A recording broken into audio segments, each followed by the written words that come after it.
Today we discuss the summary of Ego is Enemy. You're listening this book summary on the YouTube channel ReaderBookZone. Let's start with Ryan Holiday's book's Ego is Enemy.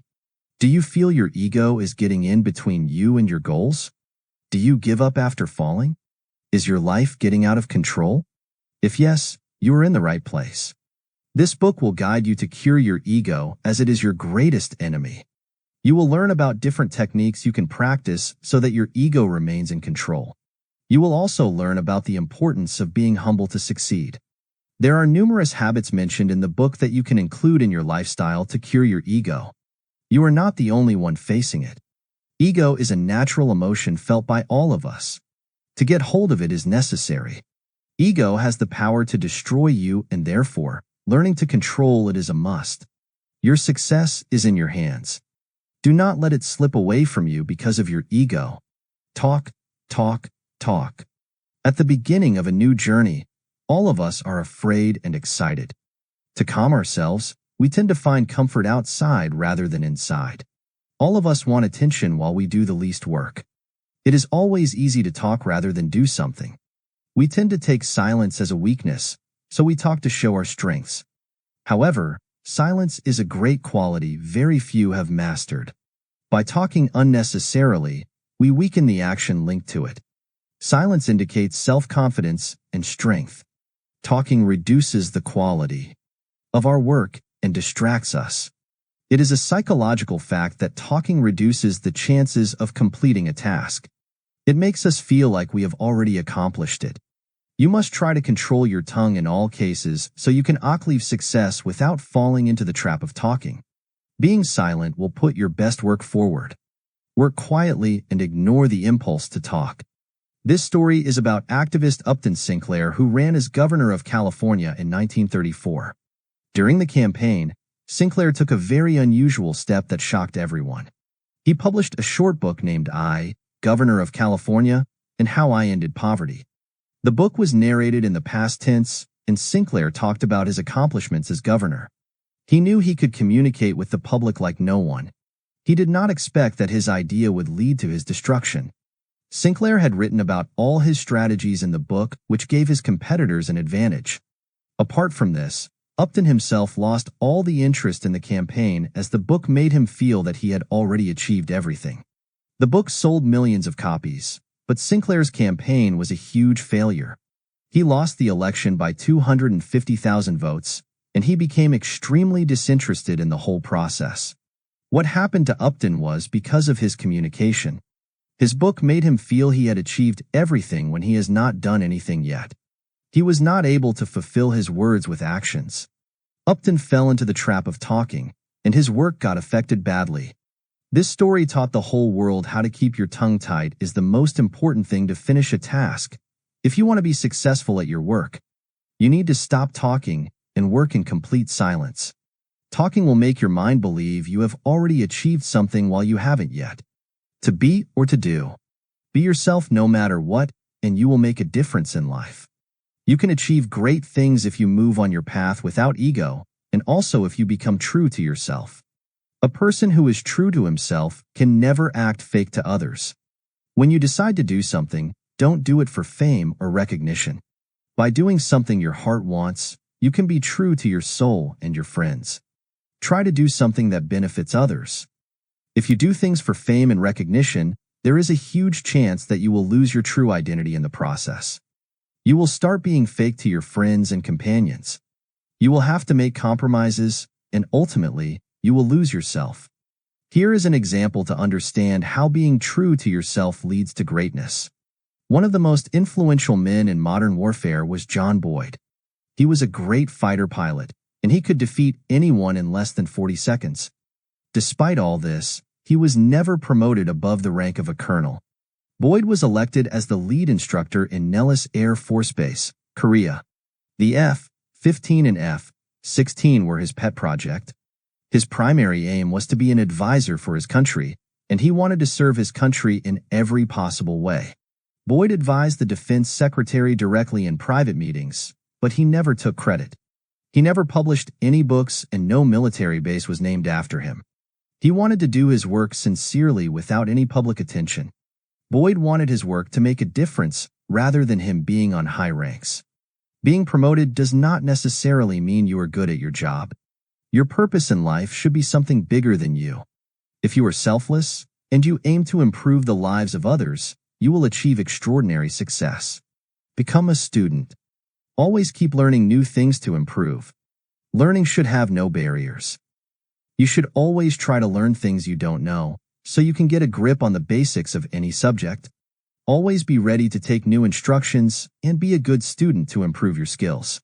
You should always get feedback from your teacher and never complain about the teaching process to be too harsh. This will allow you to place your ego and ambition in someone else's hands. This is the power of a student. To get real and continuous feedback, you must have someone better than yourself that you can learn from. You need to put yourself beneath someone whom you trust to improve. Accept that others know more than you, and you can benefit from their knowledge. You should always be a student to become great or stay great. Be self-critical and self-motivated, and try to absorb whatever is going around you. Here is a story of guitarist Kirk Hammett, who was a great student. Kirk was barely in his 20s when he got selected as a guitarist for the band Metallica. He performed his first major show after a few days. Kirk was a humble guitarist, and despite playing the guitar for years, he decided to look for a guitar teacher. At his hometown in San Francisco, Kirk found a great teacher named Joe Satriani. Joe's style of music was totally different from Kirk's. The point of choosing Joe as his instructor was that Kirk wanted to learn what he did not know. Joe understood Kirk's weaknesses and helped him improve. Kirk was like a sponge, and he absorbed all the instructions from Joe efficiently. Kirk was different from others because he was willing to take any type of instruction that makes him better. Joe gave Kirk constructive feedback that helped him to grow as an artist. For 2 years, Kirk listened to what Joe taught him and followed all his instructions carefully. Kirk became a great guitarist and improved every day. Kirk placed his ego aside and accepted the fact that someone is better than him. By accepting this, he got a chance to learn from the knowledge of Joe, which ultimately helped Kirk in mastering his skills. What separated Kirk from his companions and opponents was that he was always ready to take criticism positively and never let his ego come in between his work. By becoming a student, Kirk became much better than his previous self. The famous guitarist became a student, so he could be great and stay great. If Kirk had thought he was better than anyone else, he would never have improved or gotten better than his previous self. It teaches us how we should always keep learning and accept that others might know more than us. The danger of early pride. You should never boast about yourself. Having pride in your life is an obstacle between you and your destination. Pride has the power to ruin you.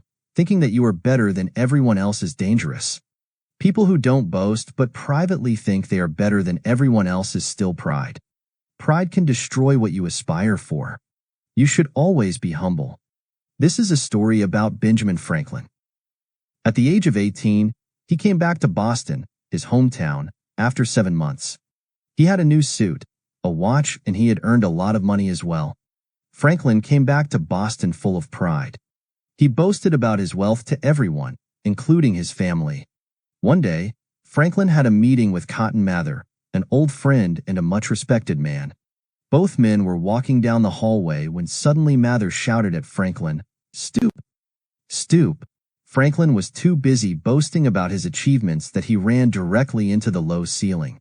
He hit his head very hard. Mather told Franklin that he is holding his head up too high, that's why he hit the low ceiling. Franklin realized this, and he started to fight his pride as it was making him arrogant. The same applies to all of us. If you have pride, you will fall hard in life. Pride creates arrogance and takes humility away from a person. Always remember to keep your pride in control and live a humble life. Don't tell yourself a story. Aim for excellence and success will follow. You should always focus on the details in every task you do. Maintain a high standard for your work. Try not to involve yourself in any story regarding your work or success. We all want to create stories from our past events. However, this can be dangerous for the future. It leads to arrogance and makes our life a story that we are yet to live. These stories block all the ways of exploration in the future. This story is about the football coach and general manager Bill Walsh, who took the worst football team, the 49ers, under his training. In just 3 years, he guided the team to the Super Bowl victory. Walsh achieved excellence by paying attention to details, and success followed. He disciplined the players even outside the field. Walsh taught them to keep the locker room clean at all times. No one is allowed to smoke, say curse words, or fight with a teammate. The newspapers called Walsh the genius, and there were several stories about his success, but he accepted none. He ignored it because it was harmful to the future, and it would make him arrogant. However, Walsh's players let the stories go to their heads, and they started having overconfidence. This overconfidence terribly affected their performance, and they lost 12 out of 22 games. This is the result when you prematurely credit yourself. When you let the stories get into your head, you start making lesser efforts and your standards fall. The team had to work hard again to reach the standard they had lost. After rigorous training sessions, the players could finally reach that level of excellence again. This is why Walsh never accepted the title given to him by the media. Telling a story about yourself can make you arrogant, overconfident, and less hardworking. What's important to you? It is necessary to think about what is important to you to gain success. But we are never happy with what we have, and we always want what others have. Our main aim is to have more than others. We start our journey with what is important to us, but once we have achieved it, ego enters the picture and ruins us. We say yes to opportunities we don't want, thinking it will help us succeed, but it does the opposite. It distances us from what truly matters and prevents us from getting it. We waste precious moments of life in proving ourselves to other people. We forget what's important in our life. Here is an example to understand how essential it is to choose what is important to you. This is a story about Ulysses S. Grant. After the Civil War in America, Grant was an influential and important person. Grant had no interest in politics and had chosen the path of an army general because of this reason. However, all of a sudden, Grant decided to pursue the highest rank, which is the presidency. He was elected, and his term was one of the most corrupt and most ineffective regimes in America's history. He left the office after 2 failed terms. After the presidency, Grant used all his money to create a financial brokerage with an investor named Ferdinand Ward. Ward publicly bankrupted Grant, and he went broke.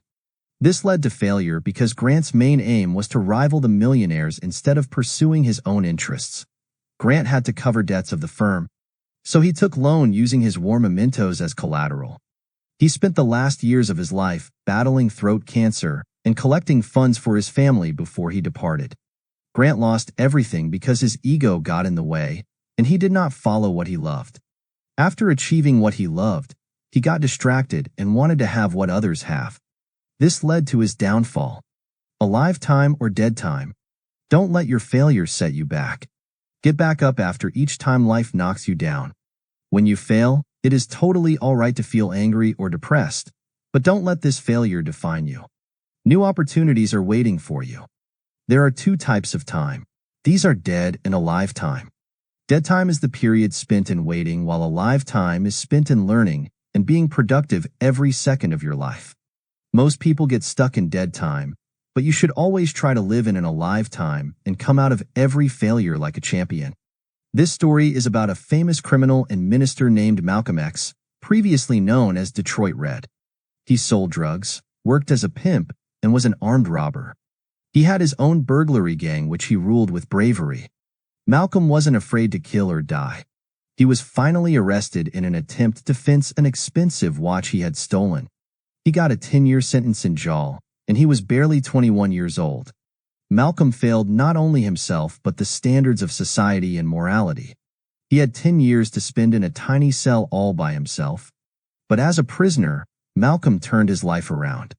He decided to take advantage of each second in jail to improve himself.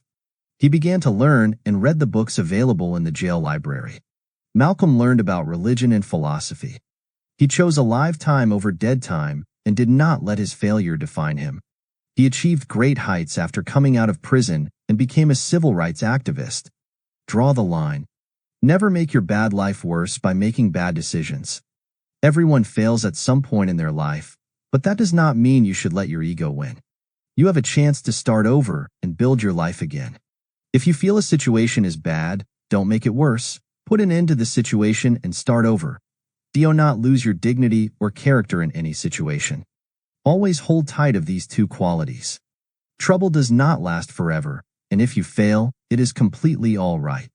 Ego makes failure look like an embarrassment when it is not. John DeLorean owned a car company, and he mismanaged the whole business. Day by day, his business was declining, and he was losing profit. Instead of resigning, John thought of illegal ways to protect his business. He invested money in 220 pounds of cocaine to ensure financing. He made the situation from bad to worse. This led to an unfortunate outcome for John. He was arrested for $60 million drug deal, and that put an end to his career. He was publicly humiliated and embarrassed. It was him that caused so much trouble for himself. There is no one else to be blamed. He let his ego get in the way and made things worse. John could have ended the business when he realized it was failing, but he chose illegal options to secure his business. He saw failure as an embarrassment, which was his mistake. The effort is enough. Do not let selfishness and greed overtake you. Always try to do the right thing even when choices are limited. In life, there will be times when you do everything right, but the result is still negative. There are times when you have no control over the events happening and somebody else takes credit for your work. But in these times, what's important is to stay on the right path and do not let yourself get defeated by ego.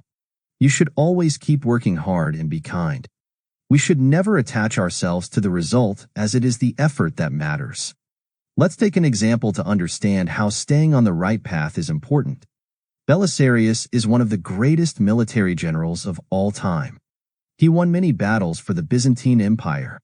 Belisarius led the attacks to reclaim Rome since barbarians had taken it.